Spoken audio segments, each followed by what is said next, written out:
Hey Louisville, we have waited a while for this premiere and it is finally here. Welcome to The Lens, Louisville's Ebony News Source, brought to you by Simmons College of Kentucky, which is Louisville's HBCU.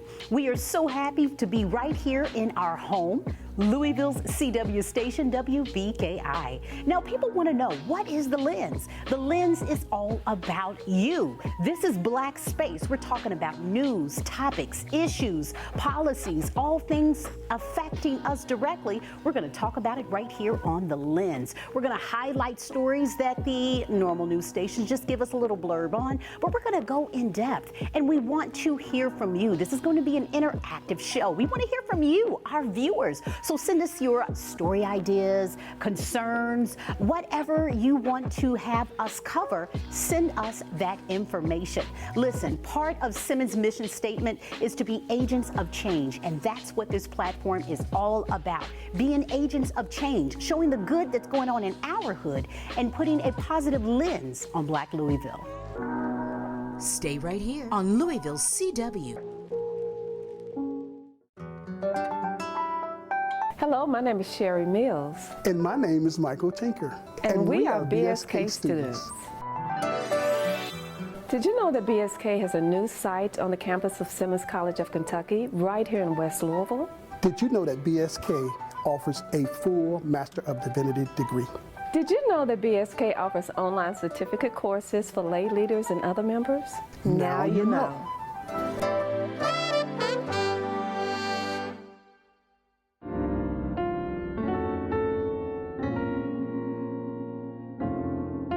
When Israel was in Egypt land, let my people go.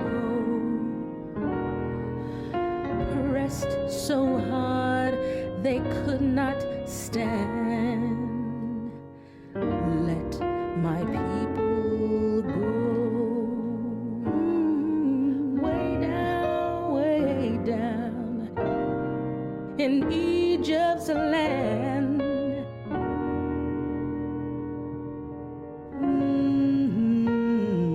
Way down.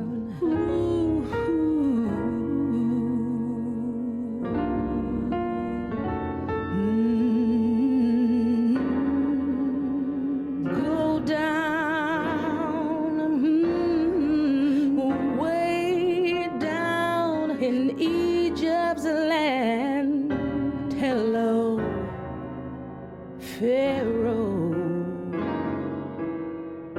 to let my people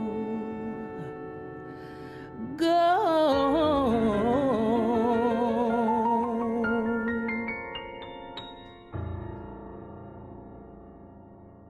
Simmons College, in collaboration with the Angela Project, presents 40 Days of Prayer for the Liberation of American Descendants of Slavery.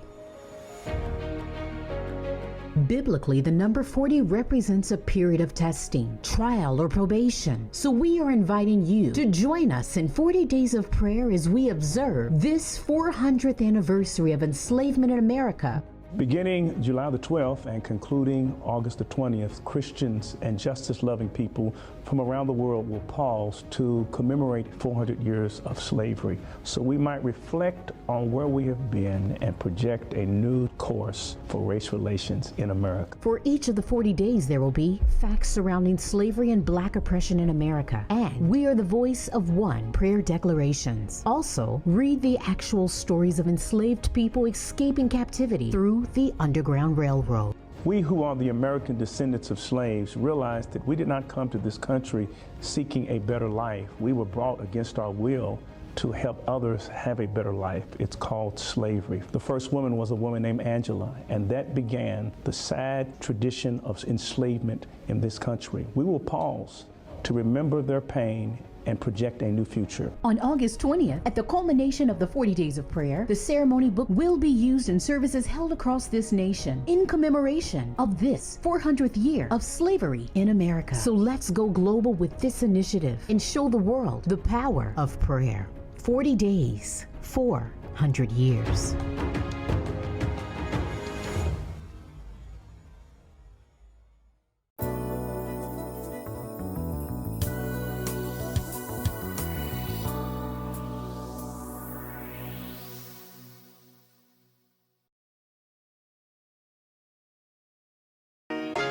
Coming up, it's the VIP Report with Shirlene Shanklin.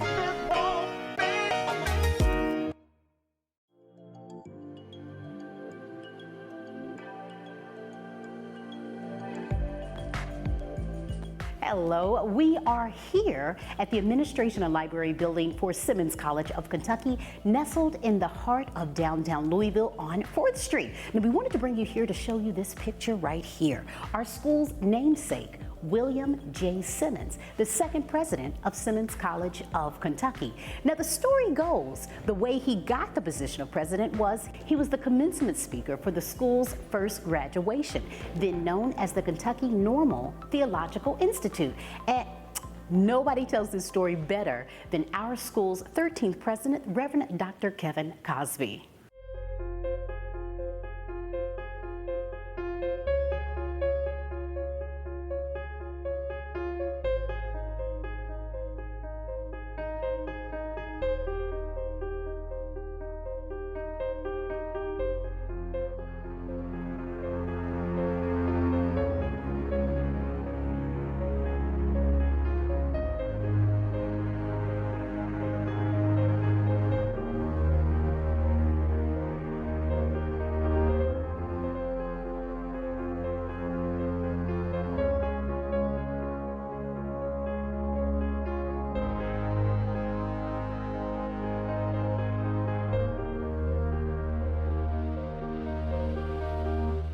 William J. Simmons was known as one of the great orators of his day. At Simmons College of Kentucky, we have a quote in which Dr. Simmons, and I'm paraphrasing him, "We will pass down our stellar history to unborn generations so that they will climb the mountains of difficulty, scale the cliffs of prejudice, and hide their faces in among the stars."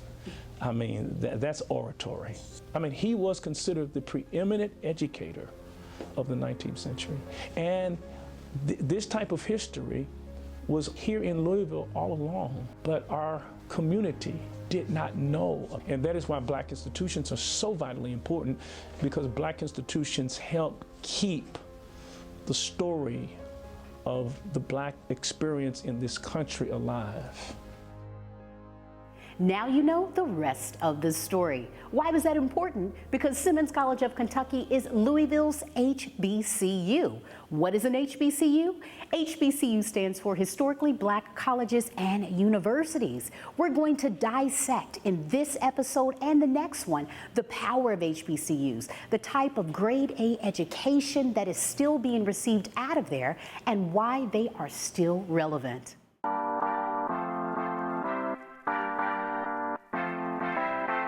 A recent article in Newsweek cited that Black colleges produce 70% of all Black dentists and doctors, 50% of Black engineers and public school teachers, and while HBCUs only account for 3% of the nation's colleges, they account for about 20% of the degrees awarded to African Americans. Did you know that 40% of the African American members of Congress, 50% of African American lawyers, and 80% of African American judges all graduated from an HBCU? Simmons College of Kentucky is just one of America's historically Black colleges and universities that can help you pursue and realize your dreams. Simmons College of Kentucky, creating the next generation of thinkers.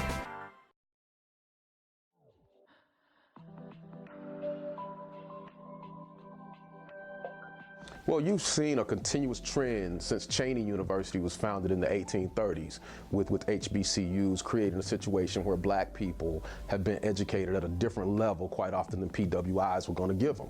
PWIs, I'm not saying that some of them aren't fine institutions, but they don't really provide the environment to create a whole Black person. HBCUs have always been committed to that. And so when you see the disproportionate statistics, when you really think about the culture of HBCUs, you know, from Cheyney to Morehouse to Spelman to Simmons, it's really no surprise that you see so many terminal degrees, you know, PhDs, MDs, JDs awarded to people who started out at HBCUs. The population of HBCUs is very minute when compared to PWIs. But when you think about the fact the more black professionals come out of HBCUs, that tells you something. First of all, what it tells you is that graduates of HBCUs are receiving a preeminent and excellent education. When I transitioned into graduate school, when I went to my PhD program, I felt almost more prepared than some of my other, black classmates who had went to predominantly white institutions, because they knew that, my professors, meaning they knew that, okay, you're going to a doctoral program. You need to be trained in a particular way. You need to know how to write in a particular way. You need to, know that you're going to be reading in volume and mass, and that, you have to be prepared for this. And so to me, it was almost extra preparation. And at an HBCU, no matter what part of the school you're in, if you're in the CAF, if you're in the Student Activity Center, if you're in the administration building, there's this sense of excellence that is throughout the campus. Growing up in Atlanta, I attended, all of my schools were mostly African American. So when I got to college, while it wasn't new for me, it was still very influential, because it fostered that environment of this is who we are, this is our rich history. I knew it was a special place. It was a special place. I mean, here you have the president as a guy who was argued the Brown versus Board of Education case. Attending Hampton was a cocooning experience for me. Very powerful. Now, let me back up a little bit. So I grew up actually on Hampton University's campus.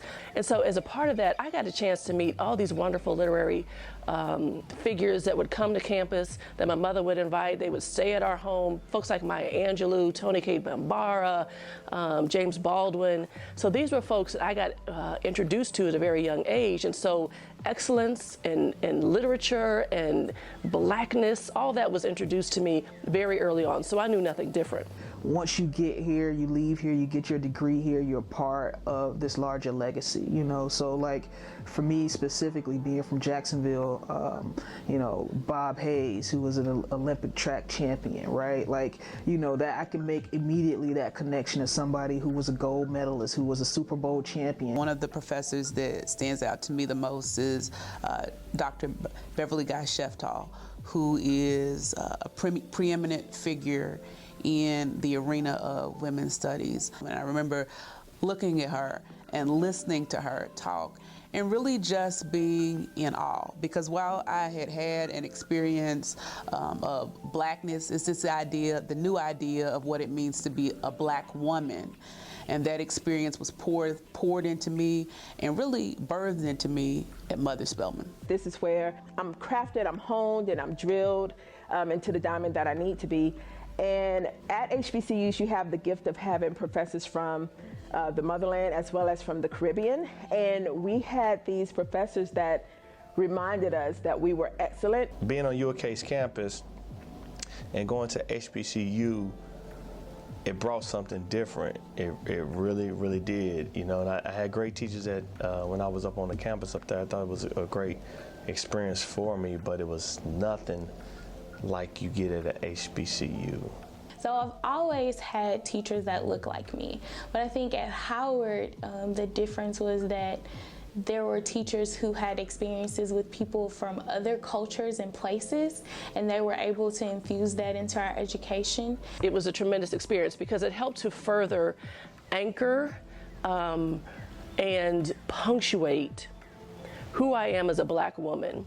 And I felt so unapologetic in how I could stand tall and articulate and muse on behalf of my people, irrespective of the environment that I'm in. So that's at work, at play, in community. I see everything unapologetically through the lens of a black woman, and that started in me, it was baked in me when I was at Hampton.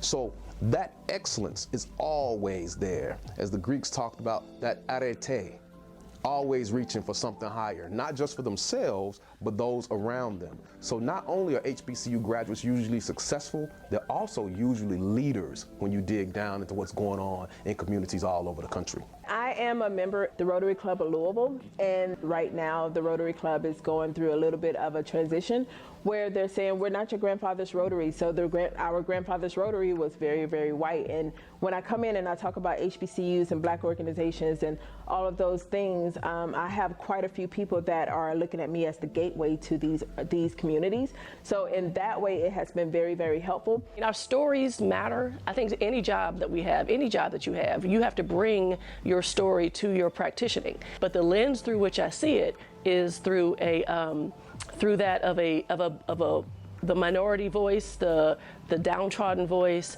the excluded voice. And so as I practitioner in this space, it's important to me that our events and our programs, our publications, all reflect inclusion. And I'm diehard in that respect. So it's important to me that I'm able to bring all of that to the way that I see my work, the way that I see my role as a leader, both in the Fed and in community. All with everyone, all that we are informs who we are, that then informs what we do.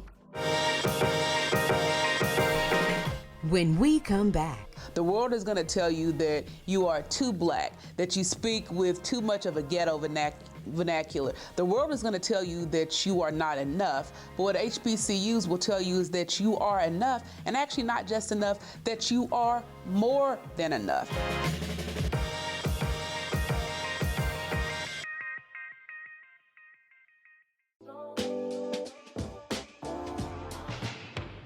Dr. Cosby approached me and asked if we could partner and collaborate together. At that time, I did not know the power of HBCUs and the impact that they have on professions all across the spectrum.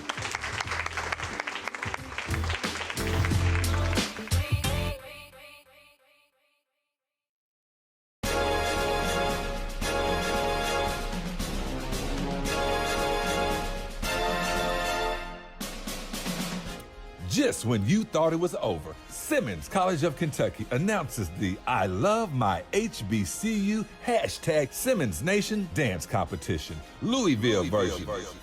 Step 1, shoot your dance team video and make sure the I Love My HBCU hashtag Simmons Nation sign can be seen throughout the video. Step 2, upload your video to YouTube and share on the Simmons Facebook page. Step 3, email your link to lens@simmonscollegeky.edu. The winner will receive a professional video production package, including a live shoot with the Simmons Marching Falcons. It's the I Love My HBCU hashtag Simmons Nation dance competition. Don't sing it, bring it.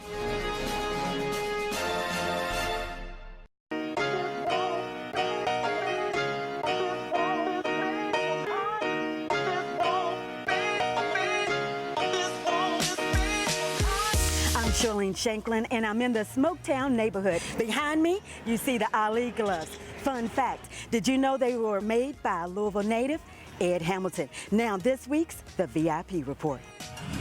It's Bring It Live, the dance battle. The show takes place on Monday, July 22nd at 7:30 p.m. It's June 10th Jubilee at the Waterfront Park. It had to reschedule due to rain, so they moved it to Sunday, July the 28th. The new date signifies the adoption of the 14th Amendment to the U.S. Constitution, which ratified and amended the citizenship for persons born of naturalization into the United States, which included slaves. Boys to Men will be at the Indiana State Fair on Wednesday, August the 14th. The Kentucky State Fair announces Sheila E. and the Gap Experience on Friday, August the 16th. The concert is free with a paid gate admission. The Kentucky State Fair runs August the 15th through the 25th. The NAACP Hardin County branch will host their 28th annual Freedom Fund Banquet on Saturday, September the 21st. Their special guest speaker will be Roland Martin. It's Wu-Tang Clan's 36th Chamber 25th Anniversary Tour on Friday, October the 18th at Paris Town Hall on Brent Street. Tickets are $115. You can purchase them at thekentuckycenter.org. I'm David Cassidy, president of Baptist Seminary of Kentucky. We are so grateful to the National Baptist Convention of America for allowing us to have a presence here at Simmons College in Louisville, Kentucky, offering a full graduate degree right here for students. We're also excited to announce the Kevin and Barnetta Seminary Scholarship for ADOS, for American Descendants of Slavery. It's the first scholarship of its type for ADOS that has been offered in the United States of America for a graduate degree. And we extend an invitation to all who are interested in graduate education in theology, which can be used in the nonprofit sector, in ministry, so many places. We welcome you and hope you will apply. The Baptist Seminary of Kentucky is offering this scholarship in part because we really feel called and led to make a real response from the white Christian church. And so in many ways, we are using this scholarship not just to offer support and assistance to the descendants of slavery here pursuing a graduate degree, but also as a way of saying from the white Christian church that it's time for us to do more than just talk about reconciliation, but to actually take actions toward repair and reparation.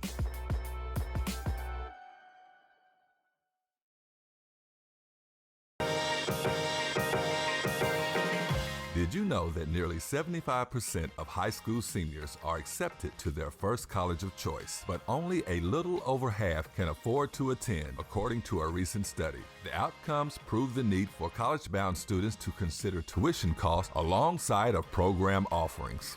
Simmons College of Kentucky offers 5 degree concentrations and in 2018 was named the most affordable HBCU in the nation. Simmons College of Kentucky, creating the next generation of thinkers.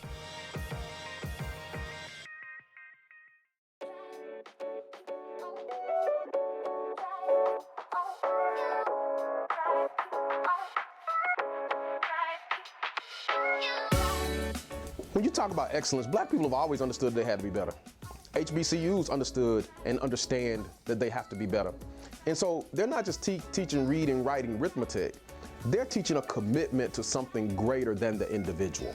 The second part about it, and what I believe is so important that HBCUs teach us, and what I would say to young people is, listen, the world is gonna beat you up every single day.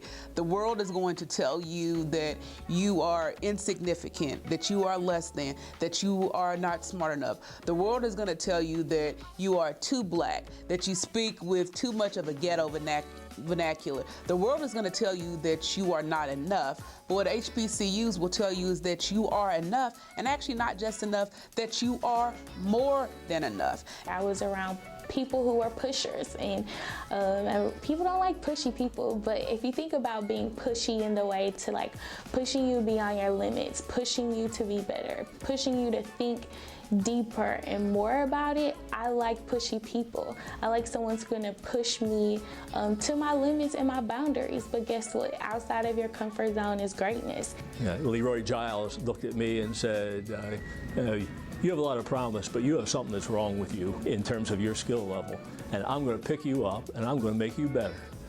And I think a lot of that goes on in that environment. I'm really proud of the fact that I went to Howard. There was a time in my life, I think, if you mumble it, they'll think you went to Harvard. You know, Harvard. But now I like to say Howard, and I like to say it, firmly and proudly. You know, there is something to be said about black excellence. And so from the time that you step on HBCU's campus, at least Spelman's campus, there is the expectation of greatness. And so it starts with the faculty and with the staff. You start seeing others exceeding, you tend to have what I call the Jones effect. And you learn this too at the HBCU. People say, don't keep up with the Joneses. But if all 4 Joneses are in your class, and one of them was going to school to be an astronaut, the other one's going to school to be a doctor, the other one's going to school to be a nurse, the other one's going to school to get into the legal field, and you're the 5th, you should keep up with the Joneses because the Joneses is going to make you better. You know, white arrogance in America is a heck of a thing. The lack of awareness of what's gone on with black people in this country. How HBCUs, in effect, started out in such a way that they couldn't just be colleges, they had to serve as primary schools as well. But the products coming out of those schools were incredibly stellar. But black people are always a stellar people. All they needed was an equal opportunity, or not even an equal opportunity. Give us 50% of what others got and we'll do 150% more.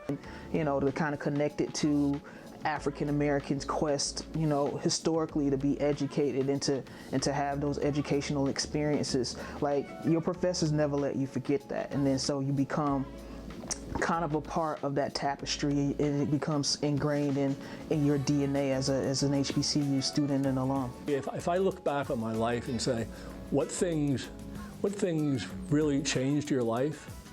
The Howard experience changed my life, and Leroy Giles changed my life. And so we have a scholarship in the name of Leroy Giles at Howard now, and another major scholarship to fund a full scholarship for somebody in perpetuity, but it has to be somebody of color, because I took somebody of color space. Man, were you inspired by that? What amazing testimonials about the powers of HBCUs. So I can say HBCUs now because you are well informed on what they are. Well, listen, that wraps up this episode. Thank you so much to Ms. Shirlene Shanklin and our president, Dr. Kevin Cosby. Coming up next week, did you know I told you what Simmons College original name was? The Kentucky Normal Theological Institute. And do you know what the normal stood for? Teacher College. I'll tell you how we're going back to our roots and launching a historic effort with Jefferson County Public School teachers.